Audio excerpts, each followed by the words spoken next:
11 सितंबर 2008 की बात है। उत्तर प्रदेश के जिला शिकोहाबाद थाना मक्खनपुर के डू कांस्टेबल क्षेत्र में रात्रि गश्त पर निकले थे। तभी उन्होंने मक्खनपुर गांव के एक अधा बने मकान से धुआं उठते देखा। वे दोनों उस मकान के भीतर गए तो प्लास्टिक की बोरियों में आग लगते देखा तो वह इसकी सूचना थाना प्रभारी देवेंद्र सिंह और अग्निशमन दल को फोन करके बता दिया। कुछ ही देर के बाद थाना प्रभारी वहां आ गए। उन्होंने जब गौर से देखा तो उन्हें इंसान के पैर दिखे जिनमें बिछुए थे। वह समझ गए कि ये किसी औरत की लाश है। तब तक अग्निशमन दल की टीम भी वहां पर आ गई थी। टीम ने जब आग बुझाई तो वहां वास्तव में एक औरत की लाश निकली। वह लाश झुलस चुकी थी, फिर भी चेहरा इतना तो बचा था कि उसकी पहचान हो सकती थी। गांव के जो लोग वहां इकट्ठे हुए थे उनसे लाश की पहचान कराई तो अकरम ने उसकी पहचान अपनी भाभी जाहदा के रूप में किया। उसने बताया कि भाई रहमत की मौत के बाद ये किसी असलम के साथ रहती थी। असलम शिकोहाबाद के रुकनपुरा का रहने वाला था और शिकोहाबाद शहर में संदूक बनाने का काम करता था। प्रारंभिक पूछताछ में पुलिस को काफी जानकारी मिल गई थी, इसलिए पुलिस ने मौके की जरूरी कार्रवाई पूरी करके लाश को पोस्टमार्टम के लिए भेज दिया। अज्ञात हत्यारे के खिलाफ मुकदमा दर्ज कर लिया। पुलिस ने असलम की तलाश में उसके रुकनपुरा स्थित घर पर दबिश दी, पर वह घर पर नहीं मिला। शिकोहाबाद में जो उसकी संदूक की दुकान थी वह भी बंद पड़ी थी। इससे पुलिस को उस पर और भी शक होने लगा। असलम के जो भी ठिकाने थे पुलिस ने उन सभी जगहों पर उसे तलाशा, पर उसका पता नहीं लगा। उसने अपना मोबाइल फोन भी बंद करके रखा था। ऐसे में थाना प्रभारी ने सादे कब्रों में एक कांस्टेबल को उसके घर पर नजर रखने के लिए लगा दिया। करीब 15 दिनों के बाद आखिर एक मुखबिर की सूचना पर पुलिस ने असलम को शिकोहाबाद के बस स्टैंड से हिरासत में ले लिया। वह वहां दिल्ली जाने वाली बस का इंतजार कर रहा था। थाने लाकर जब उससे जाहदा की हत्या के सिलसिले में पूछताछ किया तो उसने सब स्वीकार कर लिया कि उसके सामने हालात ऐसे आ गए थे जिससे उसे उसकी हत्या करने के लिए मजबूर होना पड़ा। इसके बाद उसने उसकी हत्या की जो कहानी बताई वह इस प्रकार से है। जाहदा पश्चिम बंगाल के रहने वाले नदीम की बेटी थी। नदीम मेहनत मजदूरी करके अपने पूरे परिवार का पालन पोषण कर रहे थे। आज भी ऐसे युवक हैं जिनकी किसी वजह से शादी नहीं हो पाती है। वे पश्चिम बंगाल, बिहार और उड़ीसा जैसे राज्य का रुख करते हैं। इन राज्यों के कुछ गरीब अभिभावक अपनी बेटी के भविष्य देखते हुए बेटियों का हाथ उन युवकों के हाथ में दे देते हैं। वे बाकायदा सामाजिक रीति रिवाज से शादी करते हैं। इसी तरह जाहदा की शादी भी उत्तर प्रदेश के फिरोजाबाद के रामगढ़ के रहने वाले रहमत से हुई थी। रहमत का अपना निजी घर था जहां वह अपने पाई भाइयों के साथ रहता था। कालांतर में उसके 3 बड़े भाई मुंबई चले गए थे। घर में वह और उसका छोटा भाई अकरम ही रह रहे थे। दोनों भाई मजदूरी करके अपना घर चला रहे थे। जाहदा के आ जाने से उन्हें समय पर पकी पकाई रोटी मिल जाती थी। समय बीतता गया और जाहदा 4 बच्चों की मां बन गई। जाहदा पति के साथ खुश थी। मां बाप के घर गरीबी के अलावा कुछ नहीं था, पर यहाँ पति और देवर अपनी कमाई लाकर जाहदा के हाथ पर रखते तो वह खुश हो जाती थी। उसने भी अपनी जिम्मेदारी से घर गृहस्थी को अच्छे से संभाल लिया था। रहमत मजदूरी करके जब घर लौटता तो वह थकामांदा होता था, लेकिन पिछले कुछ दिनों से उसकी तबीयत खराब रहने लगी थी। वह शारीरिक रूप से कमजोर हो गया था। उसे सांस फूलने की शिकायत हो गई थी, जिसकी वजह से उसका काम पर जाना भी मुश्किल हो गया था। फिर एक दिन ऐसा आया कि उसने खाट पकड़ लिया। इसके बाद वह फिर उठ नहीं सका। पति के बीमार होने के बाद जाहदा परेशान रहने लगी। देवर जो कमा कर लाता उससे घर का खर्च ही मुश्किल से चल पाता था। पैसे के अभाव में वह पति का इलाज तक नहीं करा पा रही थी। फिर मजबूरी में उसने चूड़ी के कारखाने में काम करना शुरू कर दिया। धीरे धीरे गृहस्थी की गाड़ी पटरी पर आ गई, पर रहमत को बीमारी ने बुरी तरह जकड़ लिया और इलाज के अभाव में एक दिन उसकी मौत हो गई। पति का साया सिर से उठने के बाद जाहदा पूरी तरह से टूट गई और बुरे दिनों में देवर अकरम ने भी उसका साथ छोड़ दिया। जाहदा को अपने बच्चों की चिंता खाई जा रही थी। उसकी समझ में नहीं आ रहा था कि वह क्या करे। इसी बीच एक दिन उसकी मुलाकात असलम नाम के एक आदमी से हुई। असलम रुकनपुरा थाना शिकोहाबाद का रहने वाला था और मक्खनपुर में संदूक बनाने का काम करता था। असलम के साथ जाहदा की मुलाकात तब हुई जब वह अपनी एक पड़ोसन के लिए संदूक खरीदने के लिए उसकी दुकान पर गई। असलम को अचानक जाहदा अच्छी लगने लगी थी। वह उससे बात करना चाहता था, पर उस दिन साथ में दूसरी औरत होने की वजह से बात नहीं कर पाया। लेकिन बातचीत करके उसे पता लग गया कि वह फिरोजाबाद के रामगढ़ थाने के पास की गली में रहती है। जाहिदा को देखने के बाद असलम के दिल में खलबली मच रही थी। वह उससे मिलना चाहता था, इसलिए एक दिन वह दुकान बंद कर के थाना रामगढ़ के नजदीक पहुंचकर आसपास के लोगों से जाहिदा के बारे में पूछने लगा, लेकिन किसी ने उसे कुछ नहीं बता पाया। फिर अचानक उसे गली की नुक्कड़ पर जाहिदा मिल गई।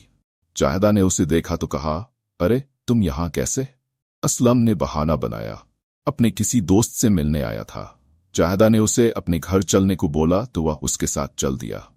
जाहिदा के घर पहुंचकर असलम ने उसके हालात का जायजा लिया, उसके प्रति सहानुभूति दिखाई तो जाहिदा के दिल में रुका हुआ लावा भी फूट पड़ा।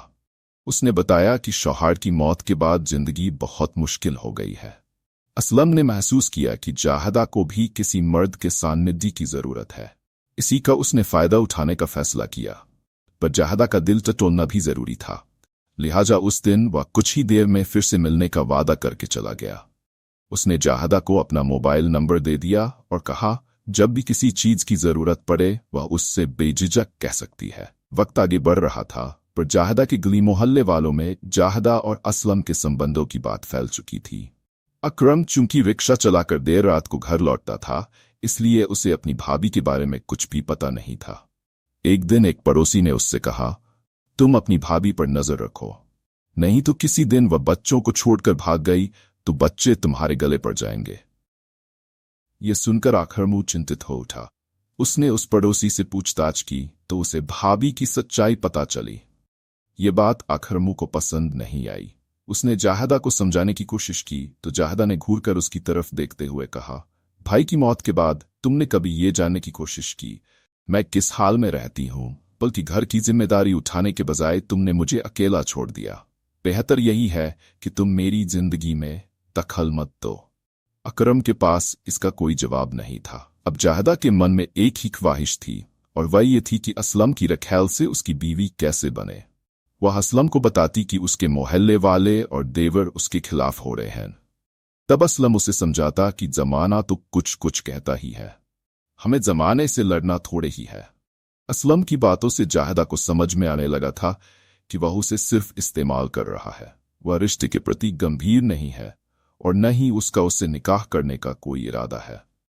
इधर असलम सोच रहा था कि वह जाहिदा से मोहब्बत करता है और बदले में उसका खर्चा उठाता है। इतना ही बहुत है। दोनों के बीच की कशमकश रिश्ते में खटास आ रही थी। अब तो जाहिदा उसे शिकोहाबाद जाने से भी रोकती थी। इसी बीच असलम की बीवी को भनक लग गई कि उसके शौहर ने फिरोजाबाद में कोई औरत रखी हुई है। ये जानकारी मिलते ही रुखसार परेशान हो गई, और एक दिन जब असलम घर आया तो उसने साफ कह दिया कि वह अपने मायके चली जाएगी और माँ बाप को सब कुछ बता देगी। रुखसार की इस धमकी से असलम परेशान हो गया।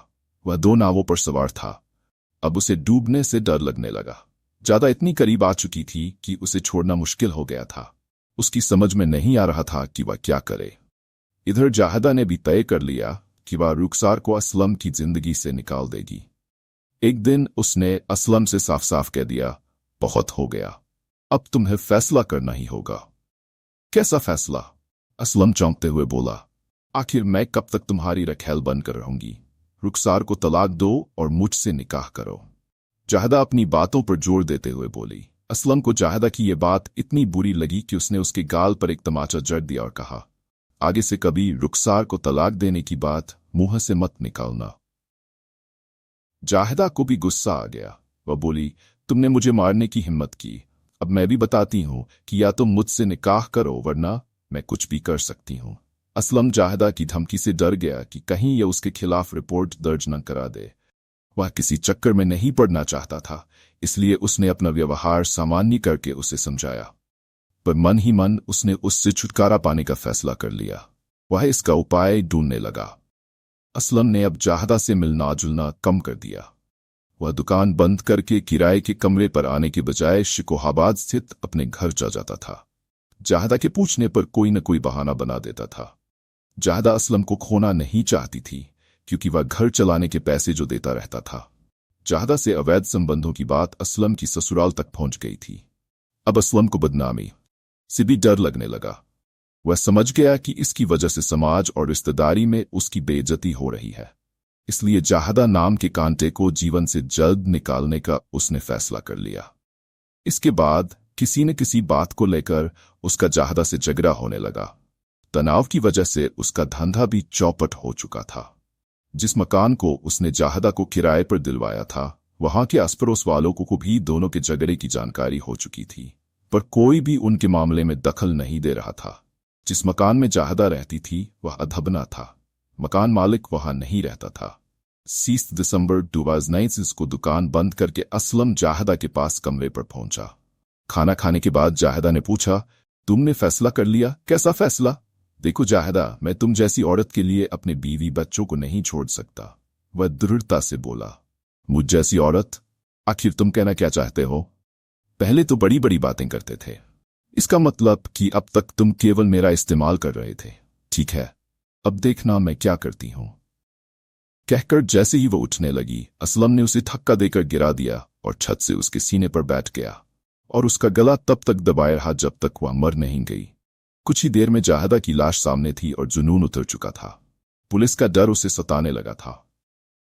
लाश ठिकाने लगाने के लिए वह उसे अधबने कमरे में ले गया और उस पर वहां मौजूद प्लास्टिक की बोरियां डालकर आग लगा दी। इसके बाद वह वहां से फरार हो गया। कुछ देर बाद गश्ती सिपाही वहां से गुजर रहे थे तो मकान से धुआं निकलता देख मकान के अंदर गए। तब मामला दूसरा ही सामने आया। असलम से पूछताछ कर पुलिस ने उसे 16 दिसंबर 2009 को न्यायालय में पेश किया, जहां से उसे जेल भेज दिया गया।